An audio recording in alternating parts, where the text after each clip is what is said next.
السلام علیکم، بسم اللہ الرحمن الرحیم۔ اس آیت میں اللہ تعالیٰ ہم تمام اہل ایمان کے دعوے داروں سے مخاطب ہے۔ اللہ تعالیٰ ارشاد فرما رہا ہے کہ یا ایھا الذین آمنوا ادخلوا فی السلم کافہ ولا تتبعوا خطوات الشیطان انہ لکم عدو مبین۔ اے لوگو جو ایمان لائے ہو، پورے دین میں داخل ہو جاؤ اور شیطان کے راستے پر نہ چلو، وہ تمہارا کھلا دشمن ہے۔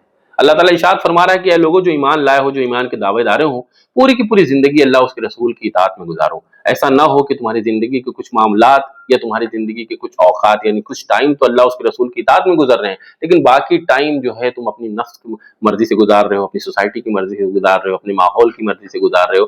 ایسا اگر تم کرو گے تو تم شیطان کے راستے پر چلو گے اور شیطان تمہارا کھلا دشمن ہے۔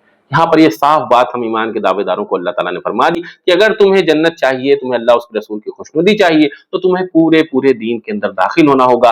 اللہ تعالیٰ کے وہاں پارٹ ٹائم یا جاب کا کوئی کانسیپٹ نہیں ہے۔ اللہ تعالیٰ کے وہاں 90%، 80%، 70% دین کا کوئی قدر و قیمت نہیں ہے۔ اگر ہم کو مومن بننا ہے، ہم کو جنت حاصل چاہیے، تو ہم کو پوری اللہ تعالیٰ کی اطاعت کرنی ہوگی، اللہ اس کے رسول کی اطاعت کرنی ہوگی۔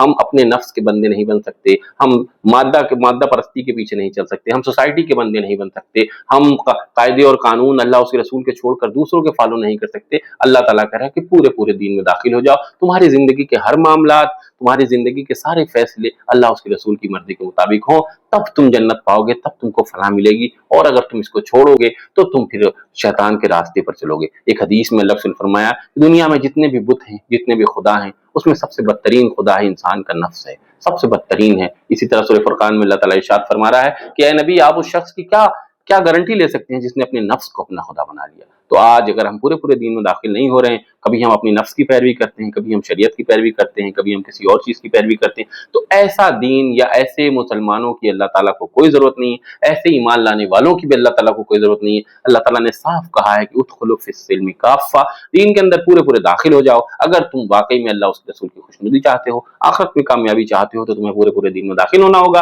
ایسا نہیں ہو سکتا ہے کہ تم زندگی کچھ معاملات میں اللہ اس کے رسول کی پیروی کرو اور باقی معاملات میں اپنی مرضی سے گزارو اور کل یہ سوچو کہ اللہ تعالیٰ تم کو اجر دے گا۔ اللہ تعالیٰ ہم لوگوں کو پورا دین میں داخل ہونے کی اور اپنی زندگی کو اللہ اس کے رسول کی لائے ہوئی شریعت کے مطابق گزارنے کی توفیق عطا فرمائے۔ السلام علیکم۔